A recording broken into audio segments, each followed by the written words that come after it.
Hello everyone and welcome to my Y&R Trends channel. I hope everyone is having a wonderful day. Before we begin, please hit the subscribe button and give this video a thumbs up. The air in Nice carried a sharp saltiness from the Mediterranean, the kind of breeze that made secrets feel like they could never stay hidden for long. Cain had chosen this city because it seemed like the perfect place to disappear, the kind of glittering escape where no one would think to find him. He had tried to bury his mistakes, cover his trail with luxury hotels, expensive suits, and a carefully rehearsed smile that could charm anyone who dared to ask too many questions. But deep down, Cain knew that the ghosts of his past would eventually catch up with him. He simply didn't expect the reckoning to arrive in the form of Jill Abbott, sweeping into the sunlit streets of Nice with fire in her eyes and truth on her lips. When Jill entered the grand hotel lobby where Cain had been holding court, it was as though the entire room shifted. Conversations halted mid-sentence, glasses froze midway to lips, and all eyes turned toward the elegant yet commanding figure standing in the doorway.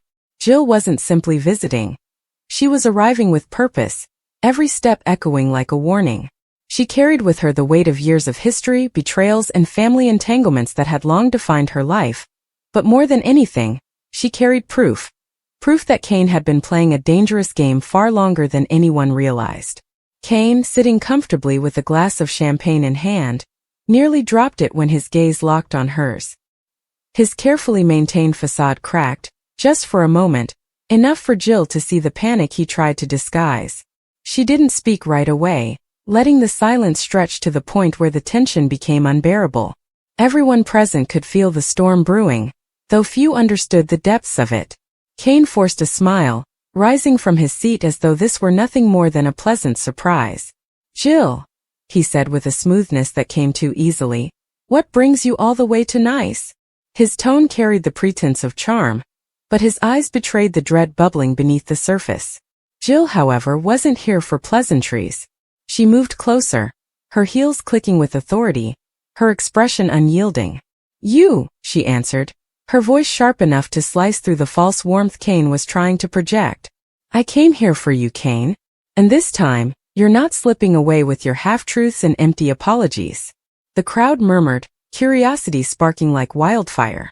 Those who knew Cain only as the charming expatriate businessman suddenly looked at him differently, sensing that beneath the polished exterior lay something darker.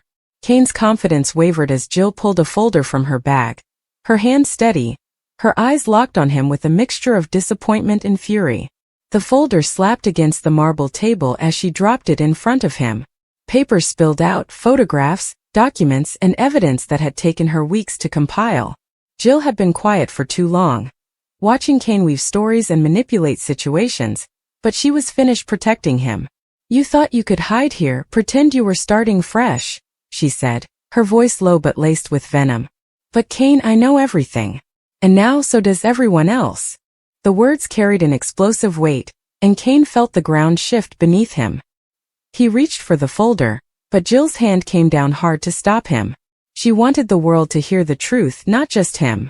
Cain tried to gather his composure, flashing the same smile that had gotten him out of countless tight corners, but Jill didn't flinch. She began recounting his deceptions, starting with the lies he told about Colin, the manipulations of his own family, and the trail of betrayals that had left so many in pain. Each word was like a hammer strike against the fragile image he had built for himself in this city.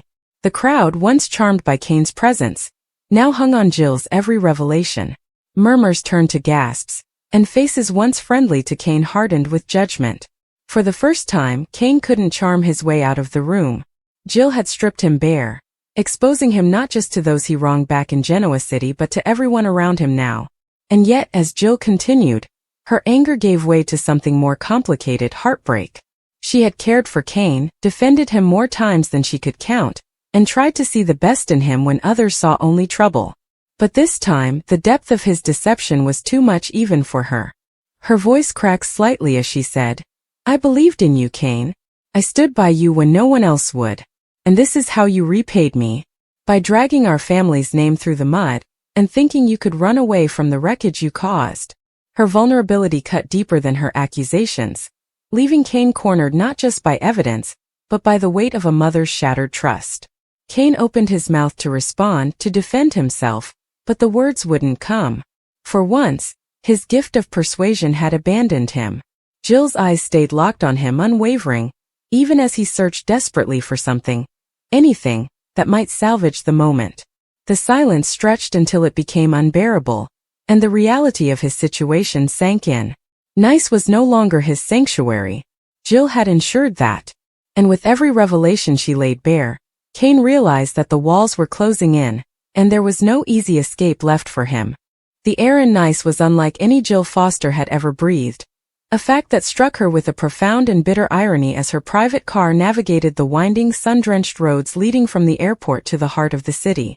It was an air thick with the scent of salt from the Mediterranean, of blooming jasmine and expensive perfume, a languid, luxurious breeze that whispered of old money and new beginnings. For her son, for the boy she had carried and loved and lost, this was to have been a sanctuary, a gilded cage far from the cutthroat world of Genoa City where he could, she had prayed, find some semblance of peace after the unimaginable trauma he had endured. She had funded this exile, this beautiful prison, with a mother's desperate hope, believing the distance and the beauty would act as a balm. Now, knowing what she knew, the very perfection of the day felt like a personal insult, the cerulean sky a mocking canvas for the darkness she was about to unleash. Her hands, usually so steady, trembled slightly in her lap, not from fear, but from a cold, simmering fury that had been building from the moment the first piece of the horrifying puzzle had clicked into place back in Wisconsin. She had flown through the night, a spectral figure of vengeance crossing an ocean, and the elegant Chanel suit she wore felt less like clothing and more like a suit of armor. She was coming not for a reunion, but for a reckoning. The villa was exactly as it had appeared in the surveillance photos her investigator had provided. Stunning, opulent, and utterly obscene in its context. It was a fortress of betrayal, paid for with her money, her guilt, her maternal weakness. As the car crunched to a halt on the immaculate gravel driveway, she saw the scene playing out on the terrace as if staged for her benefit. There he was, Cain, or the man she had known as Cain, the man who had called her mum with such convincing tenderness, reclining at a wrought iron table, laughing at something, a glass of rose wine catching the morning light like liquid crystal. Beside him, her face turned up to the sun, was Lily Winters, her beautiful features a mask of hard-won serenity. And there between them was the source of Jill's most profound pain. Her grandson little Matty, looking healthier and happier than he had in months, his laughter echoing Cain's. The sight was a physical blow. A tableau of domestic bliss constructed on a foundation of grotesque lies.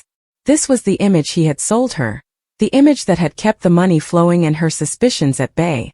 To see it enacted so perfectly, knowing the truth that festered just beneath the surface, ignited a fire in Jill's soul. She did not wait for the driver to open her door. She pushed it open herself, her heels sinking into the gravel with a sound like grinding teeth, and began her slow, deliberate walk towards the terrace. The look on Cain's face when he saw her was a masterpiece of conflicting emotions, so expertly performed that for a split second, Jill almost doubted her own evidence. It was a rapid, fleeting sequence. First shock, pure and unadulterated, his jaw going slack, the glass freezing halfway to his lips.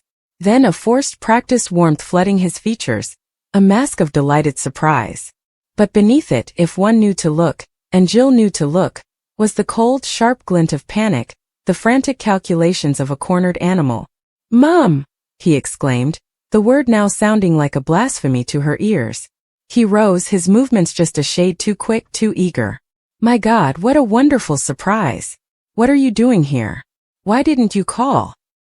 He moved as if to embrace her, a habitual gesture meant to disarm, but Jill took a single sharp step back, her posture rigid, her eyes like chips of flint.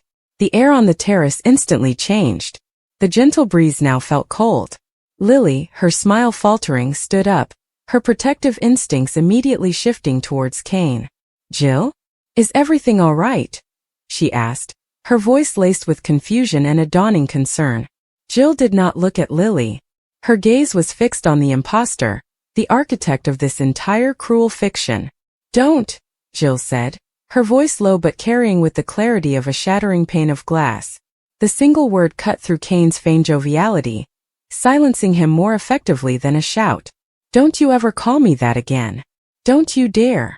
The venom in her tone was so potent, so utterly foreign to their relationship, that it seemed to physically push Kane back a step. Lily moved closer to her husband, her hand finding his arm. "Jill, what is this? What's going on?" she demanded, her voice firmer now, a shield rising to defend her family. Jill finally tore her eyes from Kane's increasingly pale face and looked at Lily, and in that moment she felt a pang of sorrow for the young woman, for the heartbreak that was mere seconds away. But the sorrow was a luxury she could not afford. It was drowned by the tidal wave of truth that had to be set free. "You want to know what's going on, Lily?" Jill said, her voice trembling not with weakness, but with the sheer force of contained rage. "You are living a lie. You have built your life, your recovery, your future on a foundation of sand, and the tide is finally coming in." She turned her attention back to Kane, who was now visibly sweating, his eyes darting towards the house as if looking for an escape route. "And you," she whispered, the sound somehow more terrifying than any scream. "You are going to stand here and listen to every single word. You are going to stand here and hear what you've done." Jill reached into her handbag, a movement so deliberate it was hypnotic. She pulled out not a weapon, but a thick, worn manila folder, its edges frayed, its surface bulging with the weight of the secrets it contained. It was a more devastating weapon than any gun could ever be. She held it aloft, not for Kane, but for Lily to see, a physical manifestation of the nightmare that was about to begin. "This," Jill announced, her voice gaining strength and volume, ringing out across the terrace, "is the story of Arthur Green. Not Kane Ashby. Not the man you married. This is the story of the man who was pulled from that car wreck in Perth. A man with no memory. A man who was so perfectly, so conveniently molded to fit into a life that was not his." Kane's face was ashen. "Jill, please, whatever you think you know, it's not what it seems. We can talk about this inside, privately. Don't do this in front of Maddie." It was a low blow, an appeal to her grandmotherly instincts, and it only served to fuel Jill's resolve. "He needs to hear this," she said, her gaze flicking to her grandson, who was watching the scene with wide, confused eyes. "He needs to know the man he's been taught to call father. He deserves the truth, even if it destroys the fantasy." She opened the folder, the rustle of paper unnaturally loud in the tense silence. "The amnesia was real, wasn't it, Arthur?" She spat the name and it landed like a slap. "A blank slate. A gift for a con man of your talents." But the blanks didn't stay blank forever, did they? They started to fill in. Little flashes. A face that wasn't Catherine's. A street from a childhood spent in Brisbane, not the outback. The taste of a food you'd supposedly never eaten. She pulled out a photograph, a grainy black and white image of a younger man with a harder face. A face devoid of the polished charm Kane wore so well. "This is you, Arthur Green, at age 24. Arrested for fraud, for forgery, for impersonating a financial advisor in Sydney. You were always good at pretending to be someone you're not, weren't you? It was your specialty long you ever stumbled into the Chancellor Ashby drama." Lily was staring at the photo, her brow furrowed, her mind clearly racing, trying to reconcile the hard-eyed stranger in the picture with the loving husband beside her. That's not him," she stammered, but the doubt was there, a tiny poisonous seed taking root. "It's a fake. Jill, where did you get this?" "It's not a fake, Lily," Jill continued, her voice relentless, a prosecutor delivering her opening statement. "The memories came back piece by piece. And with them came the fear. The fear of being exposed. The fear of losing this incredible life you'd fallen into. The money. The power. The name. The beautiful wife. It was all too good to lose. So you made a choice. You chose to bury Arthur Green. You chose to silence the past. But the past has a voice, Kane. Or should I say Arthur? It has a voice and it speaks through bank records, through flight manifests, through the testimony of people you thought you'd left behind in the dust." She pulled out another sheet, a financial document covered in dense lines of numbers. "The money didn't just disappear into your recovery and security, did it? Hundreds of thousands of my dollars wired to offshore accounts, to shell corporations with names that trace back to aliases used by Arthur Green. You weren't funding a safe house, you were funding your escape plan. A life for you, for Lily, for Maddie, built entirely on stolen funds and a stolen identity. You weren't protecting your family from external threats. You were the threat. The accusations hung in the air, each one a bomb detonating in the confined space of the terrace. Kane was shaking his head, a portrait of wounded innocence. No, that's not true. Lily, you have to believe me. She's confused, she's been under so much stress she's not thinking clearly. But his denials were growing weaker, his voice lacking its usual conviction. Jill was a force of nature, and she was only just beginning. Then explain this, she demanded, thrusting another document forward. Explain the email correspondence between you and a woman named Isabel Torres, a former associate from your days in Sydney. The same Isabel Torres who, according to her sworn affidavit, you contacted 6 months ago, asking her to handle a problem. The problem being a man named David Taggart, a former cellmate of the Real Arthur Green, who had recognized you from a Society magazine photo and decided a little blackmail was in order. The color drained completely from Kane's face. This was a detail, a name he had never imagined Jill could possess. It was the linchpin, the piece of evidence that moved his crimes from deception into something far more sinister. You didn't just pay him off, did you? That would have been too simple. You had Isabel lure him to a warehouse, where your hired men worked him over, leaving him with 2 broken ribs and a warning to forget he ever saw you. Conspiracy to commit assault, Kane. That's what we're talking about now. This isn't just about money. It's about violence. It's about silencing anyone who threatens your perfect little world. Lily had taken a step back from Kane, her hand falling from his arm as if burned. Her eyes were wide with a dawning gut-wrenching horror. Kane? Tell me she's lying. Tell me this is some terrible mistake. But he couldn't meet her gaze. He was staring at Jill, his eyes pleading, desperate. You don't understand the pressure I was under, he began, his voice cracking. I was trapped. I had to protect us, protect Maddie. Don't you dare use my grandson as your shield.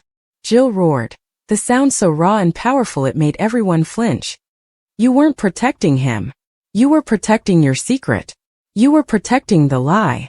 Every touch, every kiss, every word of comfort you offered my son, it was all a performance. You used his trauma, his vulnerability to cement your own position. You are a parasite, feeding on the love and grief of this family. You watched me weep for my lost boy, you held my hand, and all the while you knew you were lying to my face. You are the most despicable, calculating, cruel human being I have ever had the misfortune to know.